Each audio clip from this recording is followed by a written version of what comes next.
ये है पहाड़ों का सुंदर नज़ारा और इसी सुंदर नज़ारे के साथ आप सभी सुंदर सुंदर प्यारे प्यारे लोगों का मैं अपने व्लॉग पे स्वागत करती हूँ। आज का व्लॉग इन सुंदर नज़ारों की हरियाली के साथ, जहाँ किसानों और बागवानों की मेहनत से खिल उठते हैं पेड़ और पौधों के गुलाब, और जिससे हमें मिलते हैं खाने के लिए लाल और हरे सेब मीठे मीठे।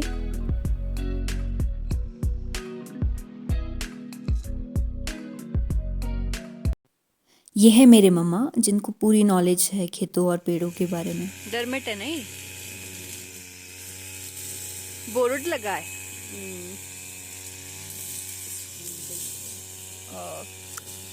स्टिंकी सी स्मेल है इसकी। विद इंजेक्शन निकाल देना था, वैसे भी आ जाता है। कितने ml है? कोई नहीं, आइडिया से ही डालते हैं इसको। तो 1 ml 2 है, 2 बहुत है, छोटा है पेड़ से भी कम जाता है। और बड़ा पेड़ होता तो ज़्यादा जाता है, 5 ml तक, है ना।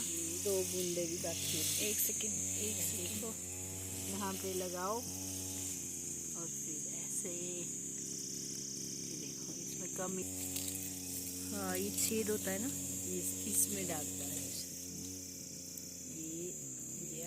ठीक कम होता है ना स्पेस, और बाहर से उसको ना मिट्टी से कवर कर दो। ये कीड़ा, कहाँ है कीड़ा? यहाँ हाँ, कीड़ा बाहर आ गया इससे, है ना।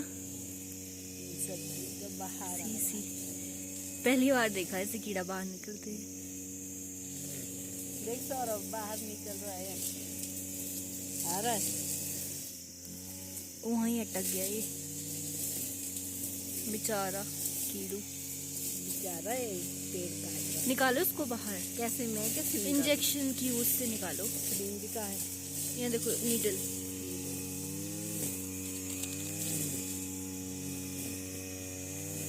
ओह, अंदर ही चला गया।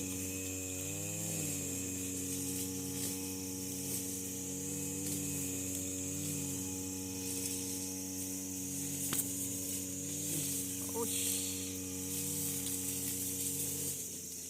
कैसा कीड़ा है ये तो काटते हैं, रिंग बोरड बोलते इसको। Ring board. अच्छा, मैंने भी पहली बार देखा है, वैसे निकलते हुए मैंने तो पहली बार देखा। मैंने भी डालती मैं ही हूँ, हमेशा दवाई है ना इसमें। आज ही देखा है मैंने भी निकलते हुए। ये मिट्टी सेफ्टी के लिए, है ना। पूरा इसमें रिंग मार दिया इसने, खा के, और फिर तभी तो नाम रिंग बोरड है। रिंग कर दिया पूरा। दिखाओ। ओह, नीचे डाल दो इसको। ये देखा आपने किसानों की मेहनत पे कीड़ा। यहाँ पे एक चीज़ सीखने को मिली, जब आप इंसेक्टिसाइड इंजेक्ट करते हैं तो उसके बाद तुरंत मिट्टी ना लगाए, 2-3 मिनट 5-10 मिनट तक रुके। बहुत किया है इसने आज, है ना। ये वही वाला छोटू है जो उस टाइम आया था।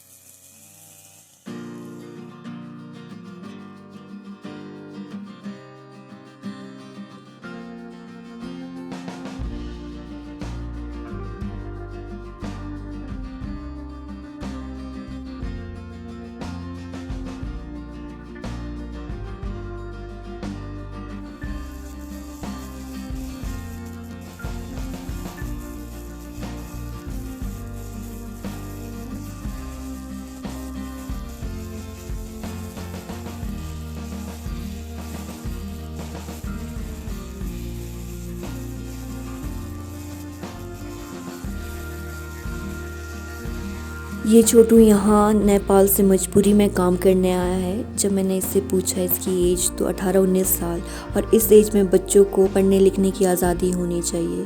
नेपाल जैसी कंट्री में एजुकेशन तो है, बट लोगों के पास उतना पैसा नहीं है, इनकम नहीं है, तो उस वजह से नेपाल के लोग हिमाचल आते हैं और यहाँ पे अपने इस तरह से कमाई का साधन देखते हैं।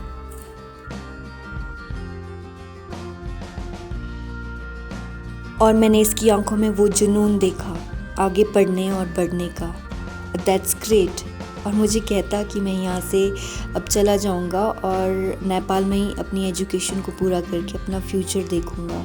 And that's great, really great. I wish him good luck for his good future ahead.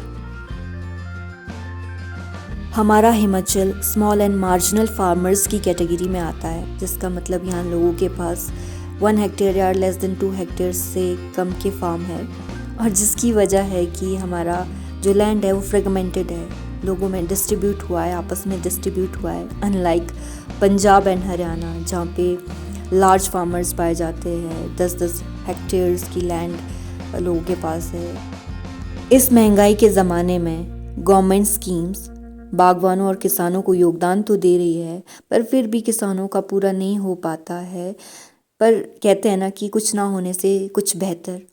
तो जैसे आपकी प्रधानमंत्री किसान सम्मान निधि योजना, जिसमें साल भर में 6,000 आपको मिलते हैं 2-3 इंस्टॉलमेंट्स में, और सीएम फार्म प्रोटेक्शन स्कीम, जिसको मुख्यमंत्री खेत संरक्षण योजना कहते हैं, जहां सोलर फेंसिंग 85% की सब्सिडी में आपको प्रोवाइड होती है और 70% कॉम्पोजिट फेंसिंग आपको मिलती है। जल जीवन मिशन, जहाँ पे टैप कनेक्शन दिए जाते हैं, और हिमाचल पुष्प क्रांति योजना, जो हॉर्टिकल्चर और फ्लोरिकल्चर के लिए आपको सब्सिडी मिलती है। इस पुष्प क्रांति योजना में किसानों और बागवानों को पॉली हाउस के लिए, पॉली टनल्स के लिए 85% की सब्सिडी मिलती है। यहाँ पे कमर्शियल फार्मिंग को बढ़ोतरी मिलती है, और साथ ही इसमें ट्रांसपोर्टेशन कॉस्ट नहीं लगती, माफ़ की गई है ट्रांसपोर्टेशन कॉस्ट। ऐसी बहुत सी योजना है जिसका हमें लुत्फ़ उठाना चाहिए और पता होना चाहिए लोगों को कि हमारे हिमाचल स्टेट में कौन कौन सी स्कीम्स है जो बागवान और किसान जिसका फ़ायदा उठा सके।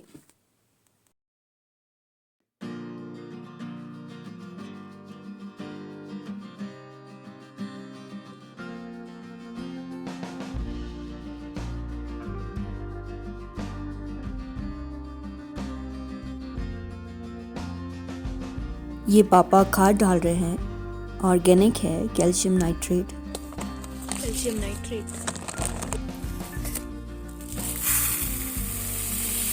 खेती बाड़ी में सुभाष पालेकर का नाम, जो कि महाराष्ट्र से है, इन्हें ही इंडिया में नेचुरल और ऑर्गेनिक फार्मिंग का फादर माना जाता है।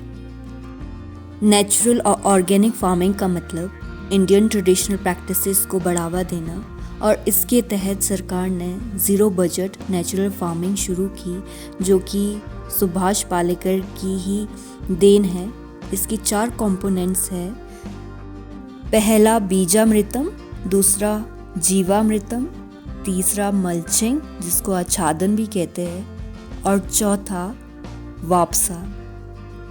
बीजामृतम जिसमें बीज की जांच करना, जीवामृतम जिसमें गौमूत्र गोबर का इस्तेमाल करना, मल्चिंग ये होता है आपका जिसमें आप पौधे के चारों ओर आप घास बिछाते हो ना, वो मल्चिंग होती है। आच्छादन जो हम बिछाते हैं उसकी वजह से सॉइल मॉइस्चर और ह्यूमस प्रिजर्व होता है पौधे में, और साथ ही साथ गर्मी और सर्दी से भी बचाता है ये। जैसे आप तौलिए में सूखे पत्ते ही डाल दो, सूखा घास डाल दो, या फिर डोमेस्टिक वेस्ट डाल दो, इससे आपको न्यूट्रिएंट मिलेगा। जब ये सड़ जाएगा यही आपका खाद का काम करेगा बाद में, तो इसलिए मल्चिंग की जाती है।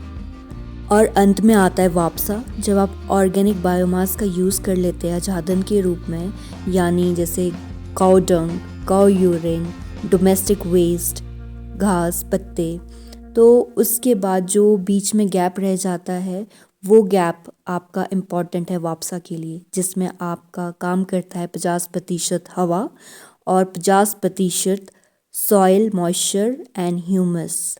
ये है वापसा, और यही चीज़ पानी की कमी को लंबे समय तक पूरा करती है, जिससे पेड़ पौधों की उम्र और भी ज़्यादा बढ़ जाती है।